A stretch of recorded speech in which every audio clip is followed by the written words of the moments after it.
World లో భారత culture కు ఓ స్పెషల్ ఐడెంటిఫికేషన్ ఉంది. ఇండియన్ సిస్టమాటిక్ కల్చర్ అంటే వరల్డ్ లో ఉన్న రిమైనింగ్ కంట్రీస్ కు కూడా చాలా రెస్పెక్ట్ ఉంటుంది. ఆ రకంగా భారతీయ సంప్రదాయాలు ఉంటాయనడంలో ఎలాంటి డౌట్ లేదు.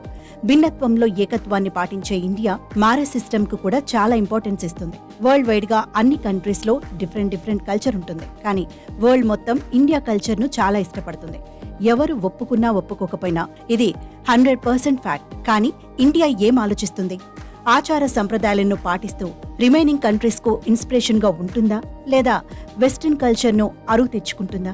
లైఫ్ లో చాలా ఇంపార్టెంట్ అయిన మ్యారేజ్ విషయంలో ఇండియన్ యూత్ థింకింగ్ ఎలా ఉంది? ఇదే ఇవాల్టి ఎక్స్క్లూజివ్ స్టోరీ.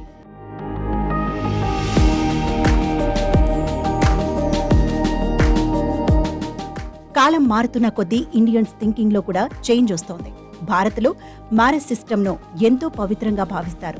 ఒకే భార్య ఒకే భర్త అనే సిస్టమ్ ను ఇండియన్స్ జనరేషన్ వైజ్ గా పాటిస్తున్నారు. కానీ మోడర్న్ కల్చర్ కు అలవాటు పడి ఈ లైఫ్ ఒక్కరికి అంకితం అనే రోజులు తగ్గుతున్నట్టుగా తెలుస్తోంది.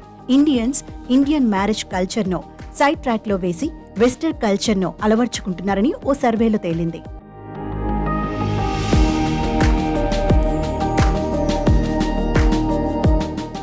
ఇండియన్స్ ప్రెజెంట్ బహుభాగస్వామ్యంపై చాలా ఇంట్రెస్ట్ చూపుతున్నారని రీసెంట్ గా ఓ ఆర్గనైజేషన్ చేపట్టిన సర్వేలో వెల్లడైంది.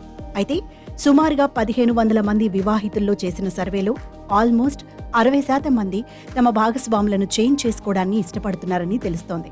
అదే సమయంలో 40% మేల్స్ సైతం మరొకరితో మానసిక సంబంధం కావాలనుకుంటున్నట్లు ఈ సర్వేలో వెల్లడైంది.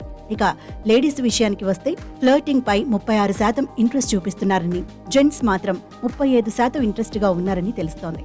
భార్యాభర్తల మధ్య ఎలాంటి మనస్పర్ధలు వచ్చినా సర్దుకుపోవడం లేదని, చిన్న విషయాలకు సైతం గొడవలు పెట్టుకుంటున్నారని ఈ సర్వేలో వెల్లడైంది.